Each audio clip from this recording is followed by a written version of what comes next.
दे डागा और इससे सीआरपीएफ की टुकड़ी को निशाना बनाने की कोशिश की। ताहम इसमें निशाना तो सीआरपीएफ की टुकड़ी बनी, लेकिन किस्मत अच्छी थी कि सब लोग बच गए। एक सीआरपीएफ का एहलकार जख्मी हुआ और ये ग्रेनेड धमाका जनूबी कश्मीर के बिजबाड़ा में खास उस वक्त हुआ जब इंतखाबी मुहिम के सिलसिले में बीजेपी लीडर शाहनवाज हुसैन बिजबाड़ा पहुंचने वाले थे और शाहनवाज हुसैन ने बाद में यहां पे पार्टी कारकुनान के एक जलसे से खिताब करते हुए बताया कि न गोली उनको रोक सकती है, न ग्रेनेड की धमाके उनकी आवाज़ को कम कर सकते हैं। और बिजबाड़ा के अवामी जलसे से, इंतखाबी जलसे से खिताब करते हुए शाहनवाज हुसैन ने बताया कि ये सब कुछ बंद होगा, होके रहेगा और ये बीजेपी बंद करके रहेगी। विनोद गुप्ता भी यहाँ थे और इस इंतखाबी जलसे के दौरान विनोद गुप्ता से लेके शाहनवाज हुसैन ने रियासत की सियासत में तेज तीर चलाते हुए ये भी बता डाला कि गुपकार अलायंस हो या दूसरी सियासी जमातें 70 सालों से यहाँ की आवाम का इस्तेसाल किया है, आगे भी जारी रखने की लोग कोशिश करेंगे। ताहम उन्होंने कहा कि उनकी कोशिशों पर नकेल कसी जा रही है और ये बीजेपी कर रही है। मैं आज आपके सामने कहने आया हूं, पूरा हिंदुस्तान इस बात का गवाह है कि ये साउथ कश्मीर के अनंतनाग में बिजबिहारा के अंदर यहां महबूबा मुफ्ती कहती थी कि भारत का तिरंगा उठाने वाला कोई नहीं मिलेगा। मैं सैयद शाहनवाज हुसैन आज बिजबिहारा में महबूबा मुफ्ती के यहां खड़े होकर भारत का ये तिरंगा, आप लोग एक मिनट रुक जाइए, ये तिरंगा तालियां जोरदार तालियां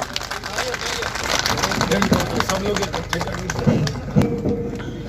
भारतीय जनता पार्टी जिंदाबाद, भारतीय जनता पार्टी जिंदाबाद, शाहनवाज साहब जिंदाबाद, शाहनवाज साहब जिंदाबाद। सियासत के मैदान में शाहनवाज हुसैन का बयान और शाहनवाज हुसैन के बयान के साथ साथ ही अपनी पार्टी लीडर अल्ताफ हुसैन ने भी आज निहालपुरा पटन में अवामी जलसे के दौरान, इंतखाबी जलसे के दौरान सियासत के मोहरों पर भी सवाल उठाए और ये भी बताया कि पटन के इलाके में सियासतदान पुलिस को इस्तेमाल करें और पुलिस को इस्तेमाल करते हुए अपने मुफादात की खातिर नौजवानों को पुलिस के जरिए से तंग तलब किया जाता है। अल्ताफ बुखारी जनूबी शुमाली कश्मीर के निहालपुरा पटन में थे और यहां तक ये भी बता डाला कि हालात अगर ऐसे रहे तो फिर अवाम सड़कों पर निकल के एहतजाज करेगी।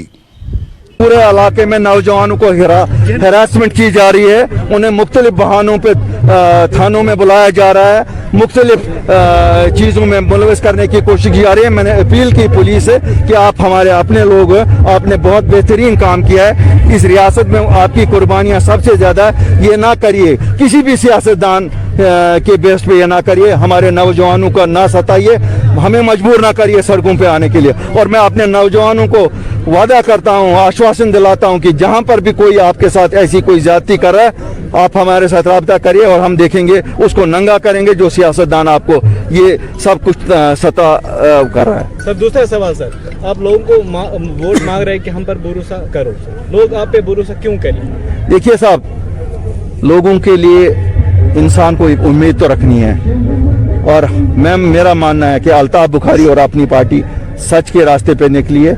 हमारा पास्ट का कैरेक्टर भी सच पे रहा है, हमारी छवि सच की है, हमारी सब छवि ऑनेस्टी की है और वही पहचान होती है।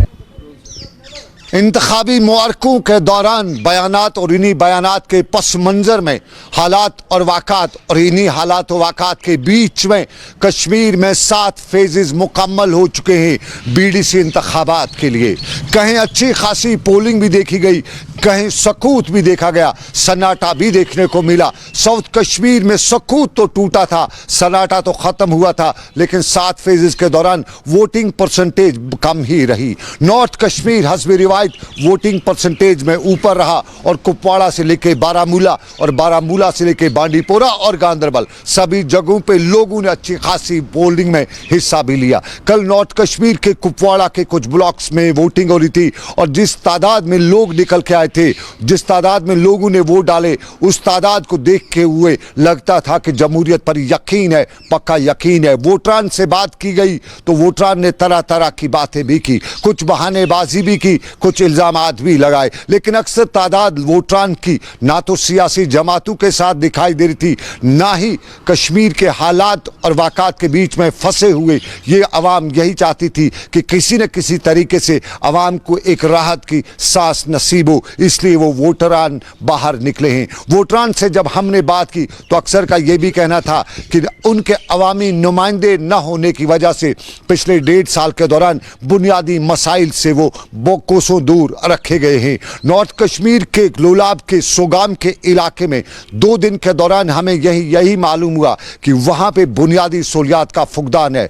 पानी वहाँ साफ पीने का पानी वादी लोलाब के चश्मों से तो निकलता है, लेकिन उन चश्मों को बरोए कार नहीं लाया गया है। बिजली 48 घंटों में हमने 2 घंटे के लिए देखी, और बच्चे तालीम के हवाले से ये भी बता रहे थे कि आज की डेट में, आज के वक्त में बच्चों को तालीम के लिए इंटरनेट की सहूलियात होती है। इंटरनेट की सहूलियात तो वादी लोलाब के इलाके में थी, लेकिन उस इंटरनेट की सहूलियात को बरोए कार लाने के लिए मोबाइल चाहिए था, लेकिन मोबाइल को कनेक्शन चाहिए था बिजली का, रिचार्ज का, लेकिन बिजली न होने की वजह से रिचार्ज नहीं हो पाता था। यूं बच्चे तालीम हासिल नहीं कर रहे थे। लालपोरा लोलाब के अस्पताल की एम्बुलेंस की कहानी भी वोटरान हमें बता रहे थे। सोगाम के लोनमाला से लेके वड्डीपोरा और दूसरे गाँवों के लोग भी हमें यही बता रहे थे कि बिजली, पानी, सड़क बुनियादी मामलात हैं, और सड़क के साथ साथ गली को चुकी मरम्मत भी वोटरान बता रहे थे। दिवर के लोग भी बता रहे थे कि उनके इलाके में भी बुनियादी सहूलियात का फुकदान है। वर्नों से लेके कलारूस तक की अक्सर आबादी सरकार के न होने का या सरकार के काम न करने का रोना रो रही थी, और अक्सर जगहों पे ये भी बताया जा रहा था कि वोटरान ने तो वोट डाला है, गुपकार अलायंस की बात भी सुनी है, बीजेपी का नारा भी सुना है, अपनी पार्टी को भी देखा है, लेकिन वोटरान ने वोट आज किसी भी सियासी जमात के ना तो मंशूर और ना ही दावे को सामने रख के किया है, बल्कि उन्होंने अब की बार अपना वोट सिर्फ इसलिए दिया है ताकि उन्हें मुसीबतों से अजाला मिल सके।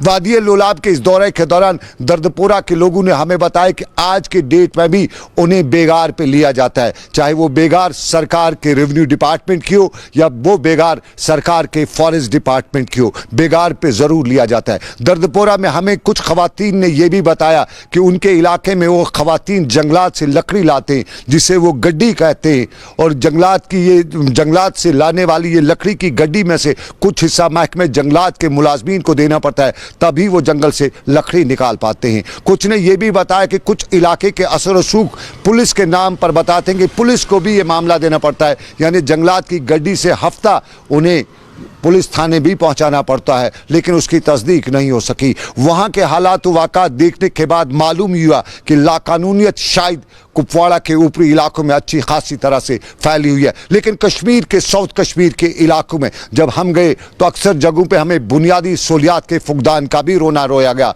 अक्सर जगहों पे हमें यह भी बताया गया कि ना वो गुपकार अलायंस के साथ थे, ना वो बीजेपी पे भरोसा करते हैं, ना वो कांग्रेस के साथ थे, और ना ही वो अपनी पार्टी के कहने पर यकीन करते हैं। लेकिन इस वक्त उनके सामने बड़ी मजबूरी है, और ये मजबूरी है कि किसी न किसी तरह से उनका कोई नुमाइंदा हो जिसके जरिए वो बात पहुंचा सके। श्रीनगर में हमने सहाफियों से भी पूछा, सहाफी क्या कहते हैं, जरा सुनिए। डेमोक्रेटिक प्रोसेस का सबसे बड़ा एक अहम हिस्सा इलेक्शंस है, जिसका हम लोग बहुत अच्छी तरह से वेलकम करते हैं कि इलेक्शंस होने चाहिए, क्योंकि हमारा बेसिक राइट हमें उसी से मिलेगा। लेकिन जब लोग जिनको खुद के बारे में मालूम नहीं है वो लोग आकर के डीडीसी कैंडिडेट का इलेक्शन लड़ेंगे, जो एक आजकल की सोसाइटी में हम देखें तो सोशल मीडिया पे मजाक बन के रह चुके हैं, ऐसे लोग जब इलेक्शंस लड़ेंगे, एक दूसरे के खिलाफ ऐसी बयानबाजी ही करते रहेंगे, एक दूसरे को उठाते खत्म करते रहेंगे, तो उसमें कुछ खास नहीं होगा। जो चीज़ होनी है, जो हो रही है इतने सारे सालों से, वो है कि जम्मू कश्मीर का युवा ख़त्म होगा।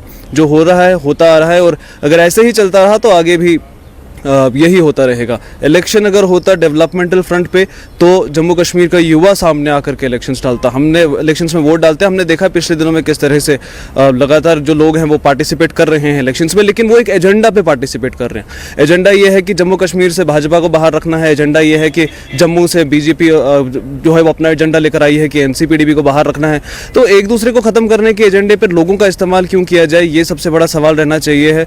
और इसी सवाल के जवाब में अगर लोग वोटिंग करें, क्योंकि एक ऑप्शन वहाँ पर नन ऑफ द अबव भी होता है। अगर आपको इस एजेंडा पे इलेक्शन लड़ना है, इलेक्शंस में हिस्सा लेना है, तो आप वो बटन भी दबा सकते हैं, उसमें कोई गलत बात नहीं है। जो आजकल आप खुद भी देख रहे हैं व्हाट्सएप पे, यूट्यूब पे फोटो ये आ रहे, लोग तो पढ़े लिखे लोग हैं, आजकल 4G जनरेशन है। आप देखिए यूट्यूब पे कैसे कैसे लोगों को इन्होंने इलेक्शन में उठाया है, जिनको बात भी नहीं करनी आती है, तो वो लोगों का क्या भला करेंगे।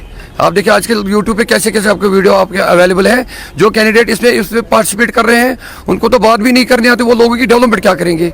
पहले वो खुद अपनी डेवलपमेंट करें, वो खुद पहले पढ़े लिखे, जो पढ़ा लिखा आदमी नहीं, जिनको बोलना नहीं आता, वो लोगों की डेवलपमेंट क्या करेंगे।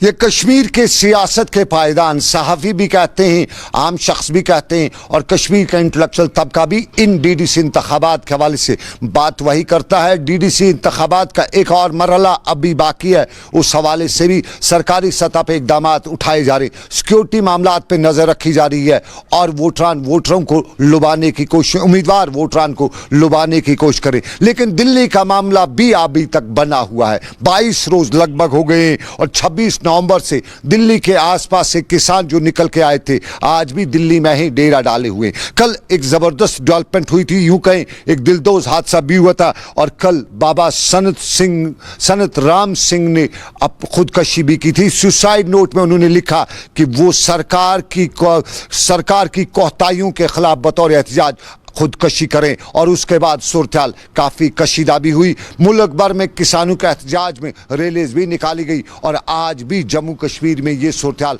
आज देखने को मिली। जम्मू में भी मुकामी किसानों ने दिल्ली के मुल्क के किसानों के साथ यकजहती के बतौर आज भी एहतजाज किया, और जम्मू से लेके वादी कश्मीर और मुल्क के बाकी हिस्सों में किसानों की सूरत पर अक्सर लोग यही कहते हैं कि दिल्ली सरकार और किसानों के दरमियान बातचीत होनी चाहिए। लगभग 5 दौर बातचीत के हो चुके हैं, किसी नतीजे पे अभी तक बातचीत नहीं पहुंच सकी है। सरकार का कहा जाता है कि वो भी हड़ल्ले में है, और ये भी किसानों का भी कहते हैं कि वो भी कहते हैं कि मुर्गी की एक ही टांग है। तो इस सारे के बीच में किसान और अवाम परेशान है। जम्मू में मेरी साथी आशा सरमाल भी इस पर नजर रखी हुई है। तो आशा सरमाल जम्मू से लेकर मुल्क में किसानों की हालत इज़हार पर कुछ यूं बता रही है। किसान बिल को लेकर आज जम्मू में भी लोग यहां पर लामबंद होते हुए दिख रहे हैं, क्योंकि कृषि कानून को लेकर जिस तरह से दिल्ली में भी धरना प्रदर्शन यहां पर हो रहा है, पंजाब हरियाणा के जितने भी किसान हैं वो लामबंद होते हुए दिख रहे हैं, लेकिन जम्मू में भी इसका खासा असर देखा गया। आज किसानों के हक में आम लोगों ने भी अपनी आवाज को बुलंद किया, और उनका साफ तौर पर कहना था कि जब भी सत्ता में सरकारें काबिज होती हैं तो बड़े बड़े दावे रखे जाते हैं, वादे किए जाते हैं, लेकिन उसके बावजूद भी यहां मुकम्मल तरीके से काम नहीं होता है। आश्वासन सरकार की तरफ से दिए जा रहे हैं MSP को लेकर, लेकिन किसान चाहते हैं कि इस पूरे विधेयक को वापस लिया जाए और इसे बिल्कुल यहां पर खारिज किया जाए, लेकिन सरकार की तरफ से कोई भी आश्वासन जो है वो नहीं दिया गया है, जिसकी वजह से आज जम्मू की सड़कों पर भी काफी ज्यादा लामबंद होते हुए लोगों को देखा गया, क्योंकि आम लोगों ने भी अब किसान को लेकर समर्थन देना शुरू कर दिया है, और उन्होंने साफ तौर पर कह दिया है कि जल्द से जल्द सरकार को इस पर गौर करने की जरूरत है। कैमरा पर्सन कुलदीप के साथ आशा सरमाल, जम्मू। आशा सरमाल जम्मू से सूरत हाल पे नजर रखी हुई थी। 14 या यूं कहें कि 24 दिनों का मामला, और 24 दिनों से जारी इस मामले में सरकार से लेकर मुल्क की हालत बहुत पतली कर रखी है। लेकिन कश्मीर में एक मामला वो भी है जिसने 14 साल का उर्सा लिया है। ये बारामूला जिले की बात है। करीबन 14 साल पहले बारामूला में क्लास 4 की नोटिफिकेशन जारी हुई थी, और 14 साल से लटकी पटकी ये क्लास 4 की नोटिफिकेशन बिल आखिर कल जिला तरक्याती कमिश्नर GN यत्तू ने जारी भी की, और कल हुई इस फरिश्त में करीबन 1000 के करीब लोगों को रोजगार मिला है। वो 1000 लोग जो उम्मीद लगाए हुए थे, उनमें से कुछ रिटायरमेंट की हदों को पार करने जा रहे थे, और 14 साल बाद जब रोजगार मिला तो खुशी की बेइंतहा खुशी होगी, नहीं तो और क्या होगा। और बारामूला के आसपास के इलाकों में नौजवानों में कुछ जज्बा था, कुछ खुशी थी और कुछ वाहवाही थी जिला तरक्याती कमिश्नर बारामूला गुलाम नबी GN यत्तू की। और यत्तू की कल की इस कार्रवाई पर अवामी हल्के भी पसराई करते थे। नौजवानों से मेरे साथी इरशाद ने बात की, और इरशाद ने पूछा कि ये सब कुछ हुआ और इसके बाद क्या है आपकी उम्मीद, अब तक जो कुछ हुआ वो कैसा था, नौजवानों का क्या कहना था, सुनिए। क्लास 4 का लिस्ट जो है 14 ईयर्स के बाद जो है एक रिकॉर्ड रह गया कि 14 साल हो गए एक लिस्ट को, जो अभी तक जो है कोर्ट में जो सब्ज्यूट कंटिन्यूस था, कभी एक प्रॉब्लम कभी दूसरी प्रॉब्लम। लेकिन उसके बाद जो है जब से ये वर्दी डीसी साहब आ गए तो इन्होंने जो है एक जो है फेयर लिस्ट निकाला। कुछ लोग इसमें हैं जो 52 ईयर्स तक पहुंच गए हैं, कुछ लोग जो है मतलब जो है मर भी गए इसमें जो लिस्ट में थे, वो उनका जो है इंतकाल भी हो गया। और हमने इतना स्ट्रगल किया, कभी कोर्ट कचहरी के धक्के खाए, कभी डीसी ऑफिस में आ गए, कभी वो किया कभी ये किया, मतलब कोई भी जो है ऐसा हमने नहीं छोड़ा कोई भी स्टेप कि जहाँ पे हम नहीं पहुँचे। लेकिन ये सिर्फ हम एक बार फिर से जो है तहे दिल से जो है डीसी साहब का शुक्रिया। उम्र दराज मांग के लाए थे 4 दिन, 2 आरजू में कट गए 2 इंतजार में, लेकिन इंतजार खत्म हुआ 14 साल बाद और किया जिला तरक्याती कमिश्नर बारामूला जीएन यत्तू ने। बहुत इंतजार, लंबे इंतजार के बाद और जीएन यत्तू से कि जब वाहवाही हो रही थी, इलाके में पजराई हो रही थी, तो हम भी, हमारी टीम भी उनके पास पहुंची, पूछा कि इतनी हिम्मत कैसे दिखाई। 14 साल पुराने मुर्दे को जिंदा किया और आवाम के सामने रखा और बताया कि ये चीज़ है, ये आपके फ़ायदे की चीज़ है। 6 अक्टूबर में एडवर्टाइजमेंट हुई थी क्लास 4 वैकेंसीज, 207 वैकेंसी।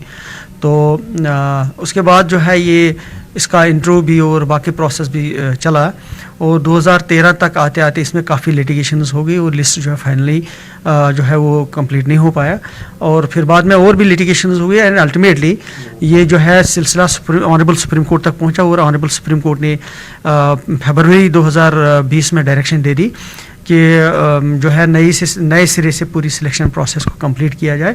और जब हमने प्रोसेस स्टार्ट किया था तो इसी बीच में पेंडेमिक का जो है वो सिलसिला शुरू हुआ ताकि लोगों को टाइम मिल जाए अपनी डेफिशिएंसीज को पूरा करने के लिए एज़ पर रूल्स।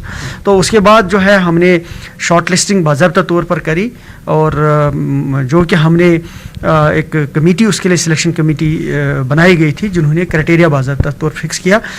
तो मुझे लगता है इनके ज्वाइन करने के बाद वो कमियां दूर हो जाएंगी और मुझे पूरी उम्मीद है कि पब्लिक को काफ़ी ज़्यादा इससे जो है वो सहूलियत मिलेगी। और मैं दोबारा से उनको यही गुजारिश करूँगा कि वो अपना काम डेडिकेशन के साथ करें, जहाँ जहाँ वो जिस डिपार्टमेंट में जाए डिसिप्लिन के साथ काम करें और पब्लिक की खिदमत करने का अपने आप को भरपूर जो है वो डेडिकेट करें अपने आप।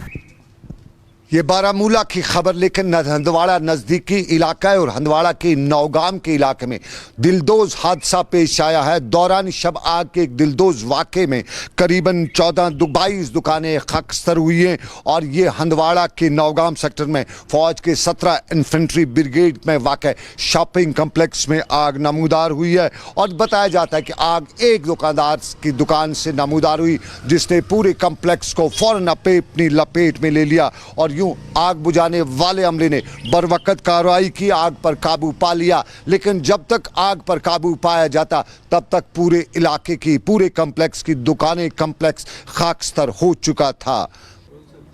यह हंदवाड़ा के ऊपरी इलाकों की सूरत-ए-हाल, जहां आग और आग की भयानक वारदात में दुकानें नजर आतिश, लेकिन निचले इलाकों में भी कुछ सूरत-ए-हाल हंदवाड़ा के निचले इलाकों में ऐसी ही है। चक हतमुला हंदवाड़ा के मुकामी लोग कहते हैं कि आग तो लगी नहीं लेकिन बिजली आग लगा सकती है, क्योंकि बिजली की तरसीली निज़ाम खस्ता और खस्ता निज़ाम किसी न किसी बड़े हादसे का सबब भी बन सकता है। और चक हतमुला की सड़कों के हाल तो अपनी जगह पे, लेकिन सड़कों के आसपास जो बिजली का तरसीली निज़ाम है वो इलाके के लोगों के लिए जहां जान के लिए खतरा बन सकता है वहीं उनके मकानों के लिए भी बड़ा खतरा बन सकता है। और वहां के लोग यही कहते हैं कि तरसीली लाइन और बिजली के खंबे, ये वो खंबे हैं, ये वो लाइन है जो इलाके के लोगों के लिए मुसीबत भी बन सकती है।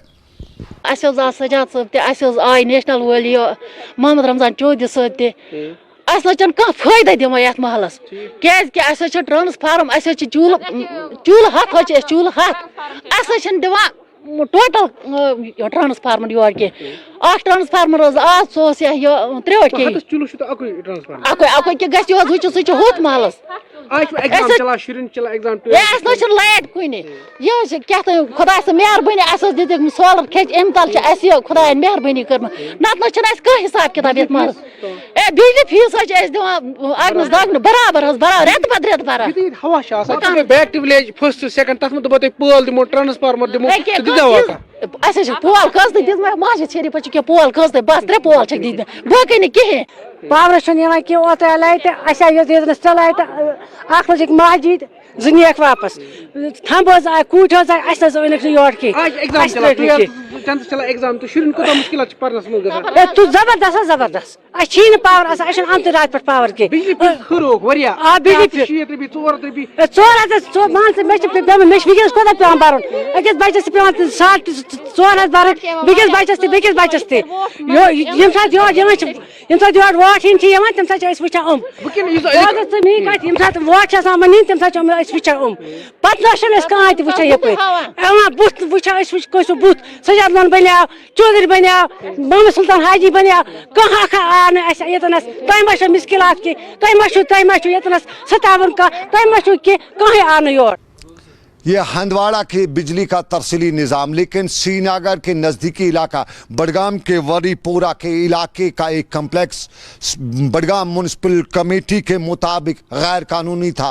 कि गैर कानूनी तामीर कैसे हुआ? क्या तब इंतज़ामिया की नज़र नहीं थी जब ये बन रहा था? और जब ये मुकम्मल हो गया, जब इस पर सब कुछ हो गया, तब ये गैर कानूनी कैसे हो गया? ये कुछ मुकामी लोग बता रहे थे, लेकिन बडगाम म्यूनसिपल कॉरपोरेशन ने बताया कि ये गैर कानूनी था और जहाँ कहीं पर भी गैर कानूनी होगा उसको डाया जाएगा, उसको हटाया जाएगा।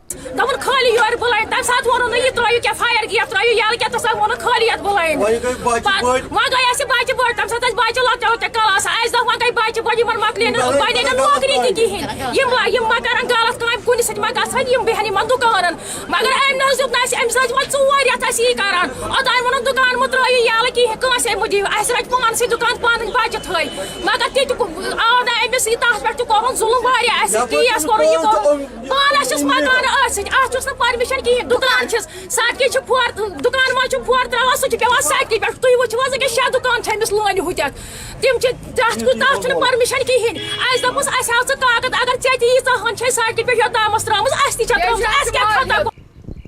और चलिए नाज़रीन, आपको पुंछ के इलाके के ऊपरी इलाके की खबर कर ही देते हैं। लाइन ऑफ कंट्रोल के नज़दीक का इलाका गांव गुलपुर, और नज़दीकी गांव गुलपुर में आबादी पीने के साफ पानी से महरूम है। मुकामी लोगों के मुताबिक पीने का साफ पानी अब तक सरकार उनको मुहैया नहीं कर सकी है, और यूं जहां पीने के साफ पानी की किल्लत की वजह से उन्हें मुश्किलात का सामना हो रहा है, वहीं कुछ इलाकों में गंदा पानी सप्लाई किया जाता है, जिससे उनमें बीमारियां पैदा होने का हर वक्त खदशा ही रहता है। लास्ट 6 महीने से सर पानी हमारे इस वार्ड नंबर 7 में बिल्कुल नहीं आया है। एक बार भी मतलब कि वो आके कसम करके भी हम कह सकते हैं कि 6 महीने से हमारी लाइन में बिल्कुल पानी नहीं आया। और हमसे जो पिछला मोहल्ला है उसमें सब्जियां लोगों ने 5 कनाल जमीन में सब्जियां लगाई हैं जो इसी पानी से इस्तेमाल होती। तो ये PHE डिपार्टमेंट में मैं आपको बताऊं कि सबसे पहले लाइनमैन, सुपरवाइजर, जेई, टैक्सियन और जो अफसरान भी हैं, ये सब के सब नाअहल हैं सर, क्योंकि ये सिर्फ हमारे पैसे से जो है तनख्वाहें लेके दूसरे काम करते हैं। इनके दूसरे कोई काम है, क्योंकि यहाँ अगर इनका काम होता तो कम से कम 6 महीने में इनका एक लाइनमैन तो लाइन पे आता सर। अगर लाइनमैन नहीं है, अगर मैं आपको बताऊं तो हम लाइनमैन को फोन करते हैं या कुछ कहते हैं तो उसका मोबाइल ही नहीं है, उसको ढूंढना पड़ता है सर गाँव या किसी दुकान पे या किसी मोहल्ले में या किसी मामले में जाके उसको ढूंढना पड़ता है, और फिर उसका जवाब होता है जी मेरे। मैं DC साहब से गुजारिश करना चाहूंगा कि ये जल्द से जल्द इस बात की खबर लें कि ये महकमा हमारे साथ ऐसा क्यों कर रहा है। और चलिए नाज़रीन, कुछ मौसम का हाल भी आपको बताते चलें। कड़ाके की ठंड चल रही है। रात का दर्जा रात -4 से 4 के आसपास था। गुलमर्ग में -6 से नीचे था। और यूं वादी कश्मीर में खुशक मौसम, और इस खुशक मौसम के बीच में कड़ाके की ठंड चल रही है। और कहीं कहीं डल झील भी जमना शुरू हो चुकी है। ये वो डल झील जो चिले कलान में जमना शुरू होती है, अब की बार चिले कलान से पहले ही जमना शुरू हो की है। और इस कड़ाके की ठंड में आम लोगों का जीना भी दुश्वार हो चुका है। और ठंड का इलाज बिजली हुआ करती थी, और वो बिजली जो इन दिनों मिलती नहीं है, और यूं लोगों को बहुत सी मुश्किलात का सामना भी करना पड़ता है। सर जैसे कि हम देखते हैं सर, जब से बर्फ़ गिरी है यहाँ पे, ठंड बहुत ज़्यादा है, कोहरा लग चुका है, पानी की किल्लत हो रही है। सुबह जब उठते हैं तो पानी जम चुका होता है। सबसे बड़ी जो दिक्कत यहाँ पे जो कश्मीर को हम फेस करना पड़ता है यहाँ पे, वो ये है कि सर इलेक्ट्रिसिटी जो मेन इशू है कश्मीर में, वो चली जाती है सर। मुझे लगता है सर, अगर हम पहले इलेक्ट्रिसिटी पे ध्यान देंगे सर, उस चीज़ की वजह से मैनेज कर लेते हैं। सर्दियों में आप कैसे फिर मैनेज करते हैं, कैसे गुजर बसर करते हैं जब पानी नहीं है, बिजली नहीं है? सर पहले मैं ये बताऊँ, ये उसको बोलते हैं फॉर्मेलिटी, जो हम अभी पूरी कर रहे हैं। ज़्यादा से ज़्यादा हम मुँह धोते थे। यानी आप समझते हैं कि सर्दी की वजह से मुश्किलात बहुत है? बहुत हद से ज़्यादा है सर। Thank you. वादी कश्मीर में कड़ाके की सर्दी और कड़ाके की सर्दी को लेकर आम जनता परेशान। बात अगर करें, जी हाँ, रात का जो माइनस पारा चला जाता है तो सुबह उठने के बाद पानी नहीं मिलता क्योंकि कोहरा काफ़ी ज़्यादा जम चुका होता है। गली के साथ साथ बात करें तो नलकू में पानी नहीं बल्कि आइस ही दिखाई देती है और साथ ही साथ रात भर बिजली की भी कट होती है। यानी हम कह सकते हैं कि एक साइड से मौसम की मार है तो दूसरे जानिब बहुत सारी मार दिखाई दे रही है, जिसकी वजह से लोग परेशान हैं। कह सकते हैं कि वादी कश्मीर में ठंड में इस वक्त लोगों का जीना जो है वो काफ़ी ज़्यादा मुश्किल हो चुका है। यानी आने वाले दिनों में ये भी है कि 21 दिसंबर के बाद चिलाई कलान शुरू होगा और चिलाई कलान में ज़बरदस्त मारामारी ठंड की होगी जो तकरीबन 40 दिन तक जारी रहेगी। गुलिस्तान न्यूज़ और JK 24/7 न्यूज़ के लिए Saeed Irfan Fazil with video journalist Abid Qadir. चलिए, बात पानी की, बात बिजली की और बात ठंड की, सारे के बीच में आम कश्मीरी किन हालात में दिन गुजार रहा है ये वही लोग जानते होंगे जो कश्मीर में रहते हैं, जो कश्मीर में ये सब कुछ सहते हैं। लेकिन सहना पड़ता है, मजबूरी है, और मजबूरी के साले में आम कश्मीरी की बात हम सरकार तक पहुंचाते हैं। तो फिलहाल आज इतना ही। आज के ग्राउंड रिपोर्ट से मुझे मेरे साथी आबिद कादिर के साथ दीजिए इजाज़त। आप रखिएगा अपना ख्याल। अल्लाह आपका मेरा सबका निगहबान हो। अल्लाह हाफिज़।